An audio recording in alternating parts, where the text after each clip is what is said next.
so thanks for joining me again in my video series of talking about colonization and capitalism. Today we have my friend and coworker ML.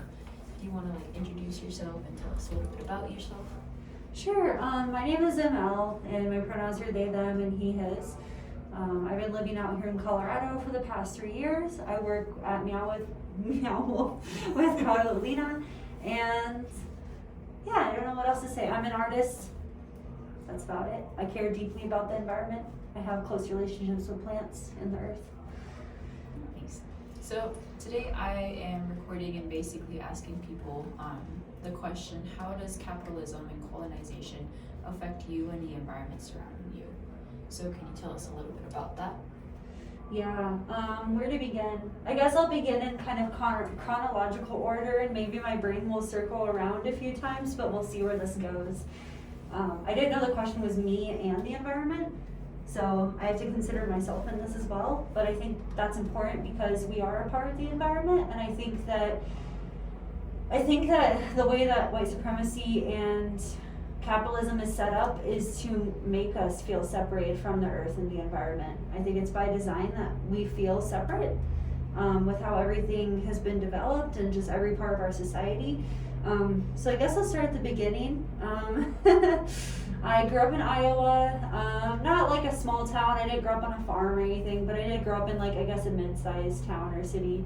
And I did watch as the surrounding cornfields on the edge of town kind of grew further and further away as more buildings and more streets popped up. I saw development happen a lot throughout my childhood. And I always had a very close relationship with the Mississippi River, which was close to where I grew up. I still have dreams about it. There was a big flood in the year of 1993. I was born in 94. And even, I want to say maybe 5 years ago now, there's another huge flood, and these things are going to continue to happen.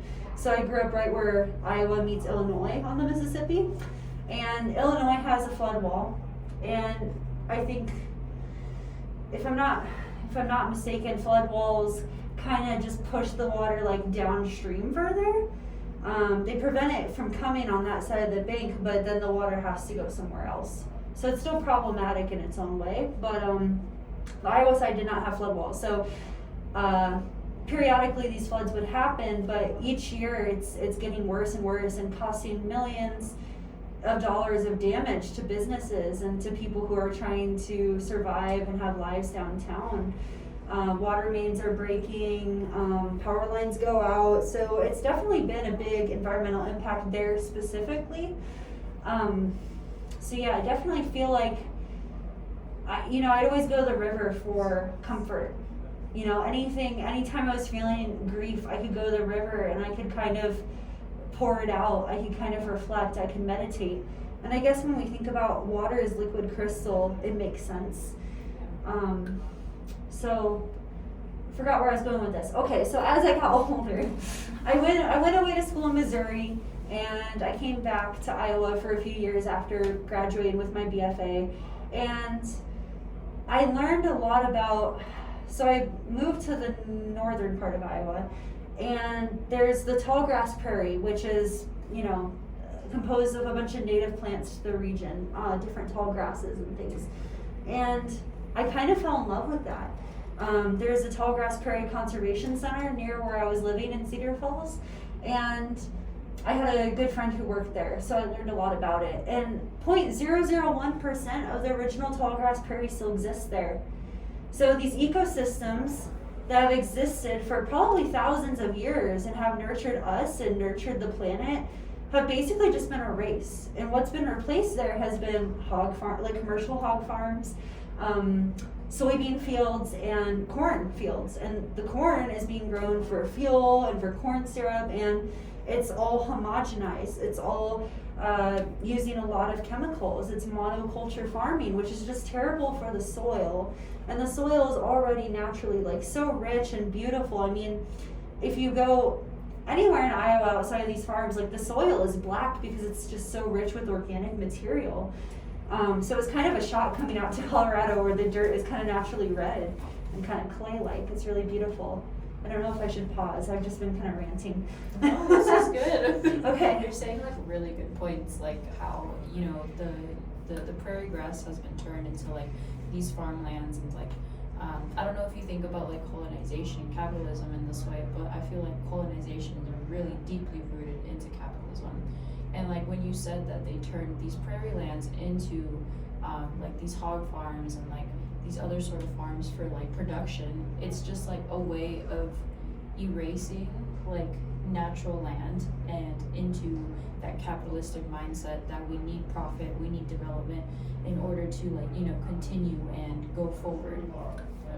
Totally, and it's not sustainable for us, it's not sustainable for the planet, and the indigenous foodways of that natural region have kind of been eliminated. You know, like there's so many different varieties of corn that grow, but we are essentially in the Midwest just growing the single plant over and over again. It's the same corn plant, it's just been reproduced and mass produced, and it's really bad for the remaining topsoil we have left. We only have a few inches left, and then that's it. The topsoil is gone, and processes like this erode it and destroy the living matter inside of the soil. So it's really horrible. So bad. It's like I'm a big like soil like advocate because I love like soil regeneration, and like, you know, there's other ways to do soil in a more sustainable way where we're not degrading our topsoil. And it's like we keep with this like monoculture system of like we need more profit, we need more crops, we need more this, that, and the third. And in reality, we're wasting so much food production because of like these yields and these like pesticides that are basically inserted into the soil and the crops in order to grow more. It's like, stop, please. It's just horrible, and I don't think that I don't even know when this began. I couldn't pinpoint a year, I don't know that much of the history, but I would argue that maybe like we didn't know then.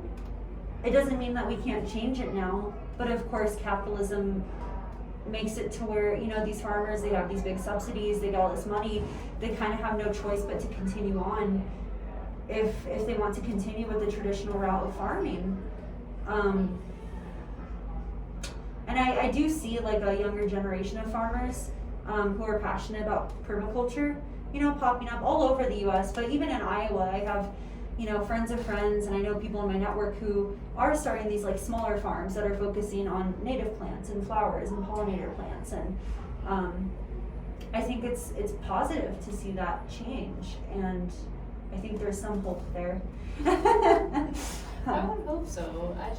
I wish with everything that is happening, you know, we can revert to old like indigenous ways and the ways that, you know, they used resources, every single resource that they found, they would use it entirely until there was nothing left. And then that's when they would go back out and get more resources. And they would do it in like sustainable ways. And the white man just decided, no, that's not the way that's supposed to be. But it is, and they should get their right back. Like, they should get their rights back and their land back. Like, just completely, like, give it back to them, please. Honestly, in terms of environmental stewardship and the future of, like, the environment and farming, I don't think it's gonna happen unless we give land back. Like, we need indigenous stewardship to lead the future forward because they have intimate connections with these plants. I think it's probably just embedded as a part of their culture to appreciate plants and even like landforms and bodies of water as beings, you know, into themselves. And I think that, yeah, colonization has just taken away any autonomy of the land having any autonomy over itself.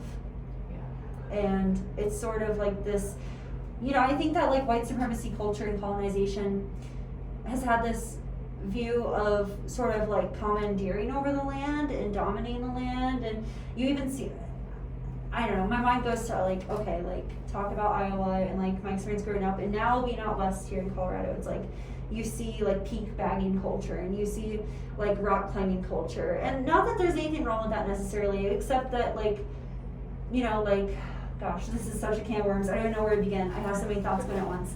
But essentially, like, you know, access to national parks is mainly only for a certain group of people in society, and the establishment of the national parks has been historically racist, you know, and has like intentionally excluded people of color. And even now, like, you know, like climbing gear is expensive, hiking gear is expensive. There are all of these like layers of accessibility that are difficult to kind of hurdle over, and I think that's by design.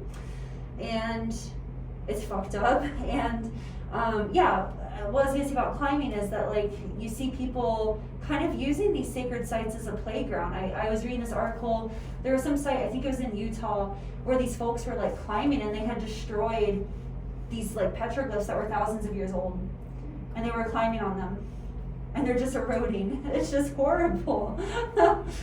And I just like feel so much grief when I think about, I mean, anytime I have any moment alone, I just think the collective grief and the collective trauma of not only COVID and kind of like our isolation as a society and from each other and from, you know, the environment from that, but also just the collective grief we just failed to address about the environment too. And I think it's kind of coming to a head, and now we can't really avoid seeing it and feeling it and addressing it.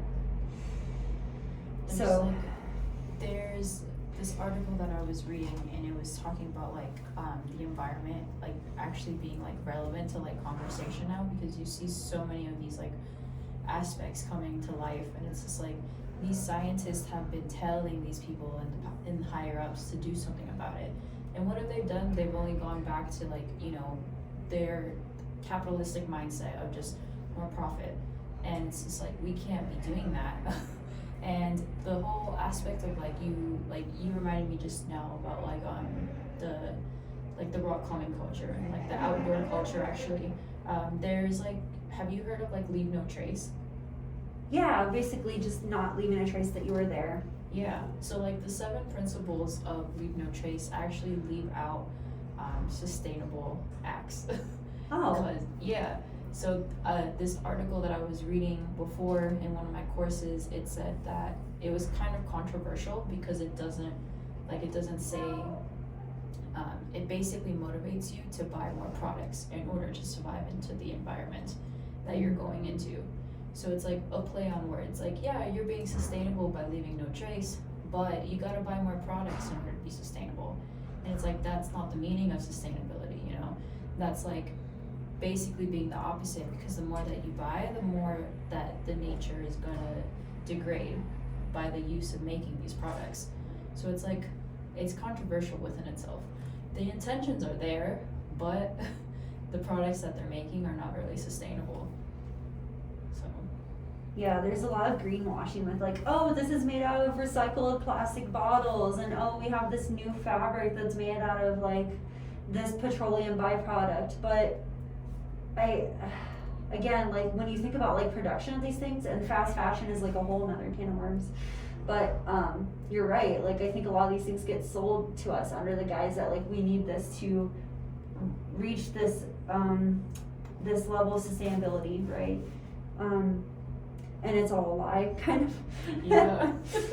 It's like the other foundation of like Tom's, like you buy a shoe, we'll give a shoe to a kid in Africa. But it's like, did you ask the kids in Africa what they actually need? What they need to survive? Like, did you ask them, do you want food instead? Do you want water? Do you want clothes? Do you want more stuff along with the shoes? So it's just like, it's those little nitpick things that we don't really like see, and like we kind of like look over when we buy these products. Yeah, I think it just requires like a deeper inquiry for all of us as to like what they're actually saying, like what are they actually accountable for, what does this mean, how is this beneficial to all the groups involved, rather than just kind of taking at face value, I guess. I was thinking a lot about the term sustainability in a different way lately, because I've been in this mentorship process for some personal things I'm working on with my art. And, you know, sustainability is a big part of my art practice. So, you know, I use upcycled materials. I basically don't buy anything new unless it's an absolute necessity. I will source things from other places. I thrift a lot of my materials. I find things in the trash. People give me things secondhand. And I was, you know, talking to my mentor about like, okay, that's kind of what sustainability means to me.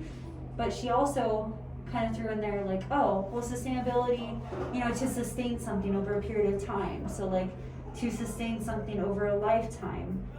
It's kind of speaking to like longevity and time, and also like an energetic exchange. And I was thinking a lot again about like COVID and the pandemic and capitalism, and how during the pandemic, this is like a whole thing, but a lot of folks had stopped working, but not everyone. We all have different jobs we do in society. And I think that just reflecting on my own personal experience of the pandemic, the work didn't stop for me. It got more intense, if anything. So to think about capitalism and thinking about like us as like a microcosm of like the environment being a macrocosm, and us kind of being a reflection of nature and a part of that, it's like everything about our environment and ourselves was telling us to slow down, but capitalism kept going and told us to keep going the whole time, especially for people who are and were frontline workers, working in the healthcare field and things like that. So you could say that the pace at which we're working is not sustainable. The pace at which we're participating in capitalism is not sustainable too. Yeah. Like honestly, like I totally agree. Like my experience like with COVID, like when it first started, I was an essential worker back in Florida. That was a whole nother thing on its own, but it was scary because they handed us like paperwork in case like we were stopped by the police like going to work and stuff, and it was just like the paperwork, if I remember correctly, it was just like this person is allowed by this X company to go and be on this certain road, and it would literally be like the directions from my house to like my job. And I was just like, that is a lot. But I mean, at the end of the day, I'm thankful for still having to have like that job during COVID, because like it gave me something to do, and like like kind of like not think about everything that was going on with the world, while like my friends were like stuck at home, like just being like in anguish and like overthinking of like what's going on, like what's happening, and and like at the end of the day, like a lot of what you're saying reminds me of like indigenous care and stuff and approaches with care in general, and just like being one with nature and actually being there within nature. It reminds me a lot of this article that we read for the course by Laboron. It was basically saying that like they used fish for science, and before they actually like started to dissect the fish and stuff, they actually like made peace with the fish. If you get what I'm saying, like they were like one with the fish and thinking like how would this fish feel if it knew what it was going through right now, and like aspects like that. And it's like other articles that like this whole concept is just reminding me of. It's called, the one specific book I'm thinking of is called The Underflows of queer and trans ecology and river justice. Whoa. Yeah. I have to write that down real quick. Yeah, of course. I'll even send you like the PDF. I gave it to Kayla Rose too when we were talking about this. Please do. Yeah. I would read that in a heartbeat. Yeah, are you familiar with the work of Robin Wall Kimmerer? No. She's an indigenous woman. She lives in New York State, I think, but don't quote me on that. She wrote this beautiful book called Braiding Sweetgrass. She's actually like a moss and lichen expert, but she wrote all these essays in Braiding Sweetgrass that kind of talk a lot about, she's also like a biologist, and she's a professor, and she kind of talks a lot about like how to engage with the natural world, kind of as you're talking about, like making peace with fish, and about like plants. And her sort of rule is like, listen for a response. If you're going to forage anything or pick anything, ask permission. Don't take anything without permission. And it can be very subtle, such as, you get resistance when you try to pick it, or just very subtle signs you just have to kind of like open yourself up to and receive. And someone who kind of mentored me through my organic gardening and permaculture journey, who now owns a farm in the Four Corners area, which is a super delicate ecosystem. It's kind of on the edge of like desert and mountain, and there's a lot of different environments if you go in a 2-mile radius any direction from her farm. And it's kind of getting taken over by grasshoppers. But anyways, she had a dream related to this principle that Robin Wall Kimmerer talks about. There's a patch of chamomile, and she was going to harvest from it the next day for tea or something. And she had a dream where the chamomile was telling her, basically, don't pick me. So the plants can talk to us in our dreams too. I mean, plants are talking. Plants are part of the sentient world, and I think honestly, like, technology and everything about our artificial environment blocks us from that on a psychic level. I feel like it really does, because like, I'm gonna say that like when I'm out in nature, what I mean by nature is not like the pristine nature that we picture out to be. I mean like going out on like a hike, or like even if I'm like just walking and like staring at like a constructed river form, or like just surrounding myself with forest, I like put away my phone, I put away everything, like I don't have any headphones on, and I just appreciate the moment that I'm there. And it's like, I feel like we need more of that, and like that's why I started like my career in environmental science. Like I like care so much about our planet, and I don't want it to die. And I feel like as I was like growing up and like doing my undergrad, doing my master's and like some courses, it's always just been constructed to those hard facts of like, and it's those hard facts of like climate change and like global warming and like the way people treat the environment. And like, I don't know, and I feel like we have in a sense eliminated that joy and happiness and hope in science. And I feel like we need to get that back. Isn't it ridiculous that politicians and media say like, oh, science isn't real? Like growing up where science was very important in school, and then growing up now, it feels so dystopian to hear people deny science. It's terrifying. The times that we have so much to defend and protect. So we really do. And it's like these, like again, like these people just aren't listening. Yeah. And it leads back to like the whole root of like colonization, because people just think like, no, our way is better. And that's not, no, you need more diversified minds and more people of color, more people like with different kinds of minds, like queer and trans, like everything in these like political realms, because without them, like, we're not gonna make a difference if these same people are being elected, you know? Absolutely. Even going back to like gardening and farming and plants and things we grow, it's important to include anyone other than white people. I mean, we need everyone's perspective. We need everyone's culture. You know, seeds are not supposed to be homogenized. We're supposed to have a variety of heirlooms popping up out of like a tomato being crossed with a pepper, and a squash being crossed with, you know, who knows. That's sort of like the natural process, and I think that's being taken away from us more and more, especially with like racism and colonization. And it's definitely been hard for me living out here because, you know, like thinking about colonization, I've recently kind of dug into my ancestry over the last year, and I still have so much more information to dig up, but, you know, I kind of trace back, you know, certain parts of my family came here in like the 1600s, which I was shocked to find out because my family always told me, oh, you know, like we came over here a couple generations ago from Germany, blah, blah, blah, but you can't trust anything they say. So, like, looking at the truth of it and looking at kind of the bloody history, and I forgot where I was going with this.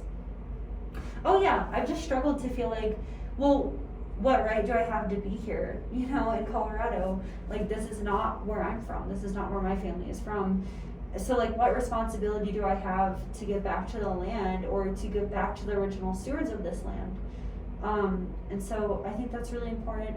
I think it's really important for us to give back, like, to put money, like, where our feelings are, you know, and give back monetarily to people who are doing the work, who are not white. I strongly believe in that, and yeah, I don't know, I struggle to feel like I want to have land someday, but I struggle to feel like that's the right decision, or rather, like, how could that benefit others and not just myself? And that's such a hard question to grapple with. So and owning land feels like a pipe dream because of capitalism. I think if one day you get there, I feel like you'll have the right intentions with the land. Thank you. Yeah. My friend who has the farm gives back a chunk of her money and is looking at employing some people indigenous to the area. And I think the whole concept of being indigenous to anywhere is interesting. Like, I can't stand those like native stickers I see everywhere where it's like Colorado native. I'm just like, oh, it just hurts me. It's like, what is native? How are you native? You're not native. This is stolen land. I'm sorry. No, we are on stolen land, and it's so important to acknowledge that. And like, so I was reading something where it was talking about how the root of like cultural appropriation for white folks is sort of this disconnect to their ancestors and like the land they're indigenous from, that we're indigenous from. And I really connected with that because I think like you can take something and not know its meaning, like as a white person, think like, oh, this is cute to like wear a bindi or to like do certain things, but like it doesn't have any meaning to you, but it does have meaning to others, right? And there are so many nuances in like clothing and dress of different cultures, but everyone's family is indigenous to somewhere. It may not be here though, you know? And I think it is important to dig back into that. I mean, even looking back on my spiritual practice, I used to burn a lot of sage and Palo Santo, and then I realized, like, wait, those aren't really my plants to use because of my ancestry and because of where my family, like, it's not really ethical or beneficial on like a spiritual level for me to do that. So like, what sorts of plants did my ancestors use? So I'm still digging into that research, but feverfew is a plant that's come back to me again and again that I can use, and it has all sorts of herbal uses for headaches and smells good. So yeah, I think it just requires, like we were saying earlier, like deeper inquiry into like what you're, like really just investigate what you're doing, like being present, like you were talking about with nature and being present with yourself, because again, capitalism wants us to be distracted and occupied so much to where we can't ask those questions. You know, society would rather have us wired on caffeine or dependent on whatever sorts of band-aids we use to get through this. I'm definitely feeling the strains of capitalism lately. Honestly, same. It's like literally like I'll bring my schoolwork here because I can't afford to take off work because I need money to live. I need money for food. I need money for all these certain things that like are my basic needs. And it's like, why can't I just take a day off without like feeling the burden of me taking it off, you know? And it's I can't. And it's like basically like what we're all saying, like these like cycles and stuff that is embedded within capitalism. It's a topic called like social reproduction. So yeah, social reproduction is kind of like all the messy, fleshy, everyday life that we go through. You know, just being at work, going to the gym, going on a bike ride, just like everyday little things. And then like, you know, little things that we enjoy to do. And then coming back to the reality of being in this system of capitalism. Damn. I had no idea that there was like a word for that. Yeah. Me either until I took this course. Wow. What is this course called? It's a special topics course. It's called Environment and Development. Oh. So it's a lot of different topics about like how population can be colonized, indigenous care, queer and trans ecology, and then mainly just like realizing the violence and the harm that comes with everything, and how we can implement our own care and our own thoughts with everything that's going on.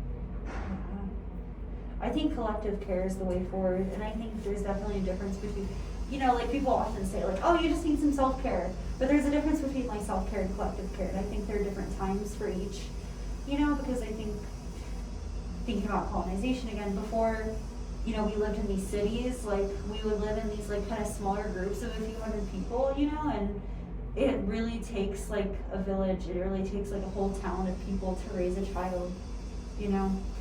We all need each other within this, or else we're not going to survive. And I think like we're just being pulled apart more and more from each other. and that goes back to like indigenous approaches and like practices, like their sense of like community and not being dependent on each other, but working together for a collective.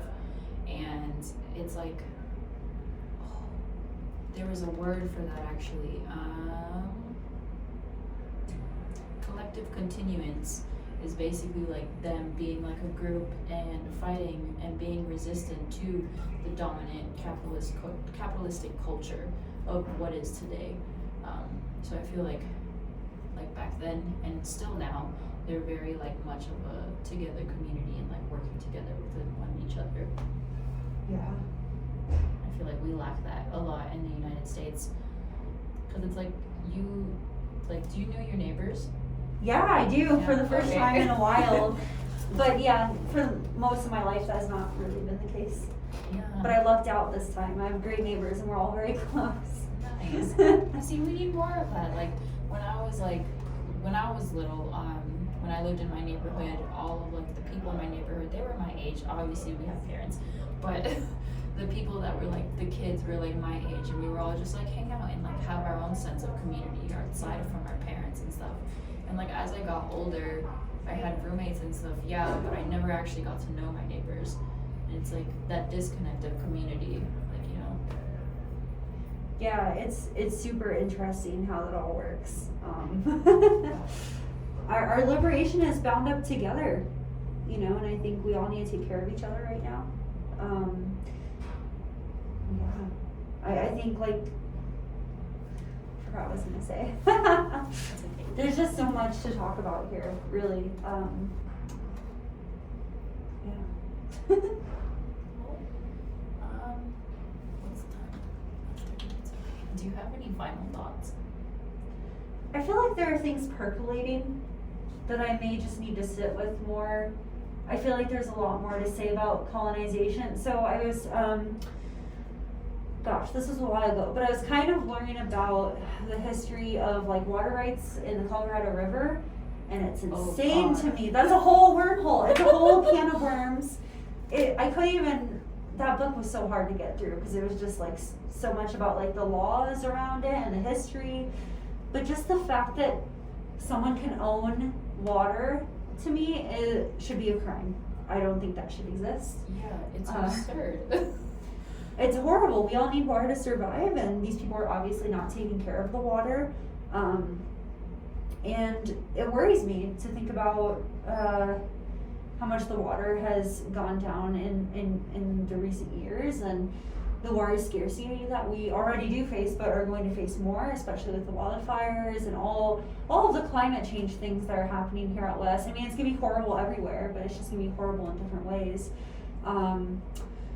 But yeah, and just learning about like the history of mining in the state of Colorado, and like Chinese labor that was used to do this, and it's just horrendous. Like there's blood, like there's bloodshed, it's a violent history, and I don't know that a lot of people maybe think about that when they see the beautiful mountains, that there's like a little bit of a darker past to all of this. So I definitely, I'm like not gonna be completely honest, I definitely did not know like anything about the mining history in Colorado when I first moved here. So like, same. it's ironic when you like say that, like you look at the mountains and you just think like beautiful, but you don't know like the history that has gone into the whole aspect of like mining and stuff, and the whole like water justice, and with the whole laws of like the Colorado River. It's so messed up because it's like all of these privatized companies are just taking this water, and it's like, Yeah. you're upscaling the water prices as a commodity. Yeah. And it's like, why are you doing that when it should be like a free resource? And that just like reminds me of this other article that I read. It was about the Black Panther Party and how they first started the free breakfast children, free breakfast children program. Yeah, and there was a quote on there that was by Elaine Brown, their former chairman, and it said that if these kids, like, if the food is being basically priced for a certain price, there's a price on your head, and if there's a price on your head, and if you don't have that price to give, you're gonna die. And it's like that, the ways of the whole system should not be like that. You know, it shouldn't be, food should not be commodified, and also water shouldn't be commodified. Those are both basic like resources that we need to survive. It's like all these different little aspects that like lead back to colonization and capitalism. It's horrible. Nobody in this country or even in this world should be unhoused when they're billionaires. It's just not. It's just horrible. When I think about it, it just makes me want to like burn everything down. But Honestly, same. I mean, I won't, but you know, like, it's just hard because I'm like, what is my role in all this? Like, why are we all like? I have this spiritual belief that like our souls have incarnated at this time to be here for a certain reason, I guess you could say. Or maybe there's no reason in life, but like our souls have chosen to be here at this time. And I definitely I'm still like chewing on that question, like why has my soul chosen to be here at this time? This is intense, this is a lot, this is a hard time to be alive. I mean, it would be hard any time, but now is a really hard time too.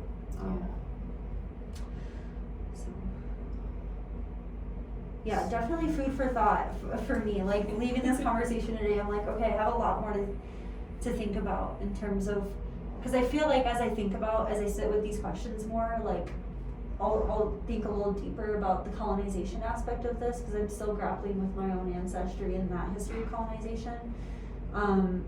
But yeah, like just disrespectful, just no regard given for the people who are already here and already like stewarding the land in a healthy manner.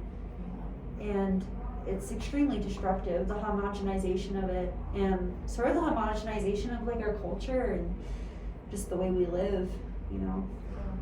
I feel like it's just like colonization in general, like being in the past and present right now, it's just like an erasure of culture. Mm-hmm. And like an erasure of anything that is not deemed as right in a systematic form rooted in capitalism.